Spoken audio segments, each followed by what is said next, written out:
12 tips para sa ikakaunlad ng iyong sarili. 1. Huwag mo isipin kung ano sasabihin ng iba, tandaan mo. Kahit anong gawin mong mabuti, may masasabi pa rin sila sa'yo.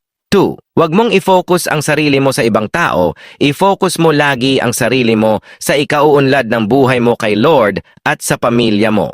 3. Maging masaya at makontento kung anong meron ka. If bigyan ka pa ng maraming blessings, deserve mo yan. 4.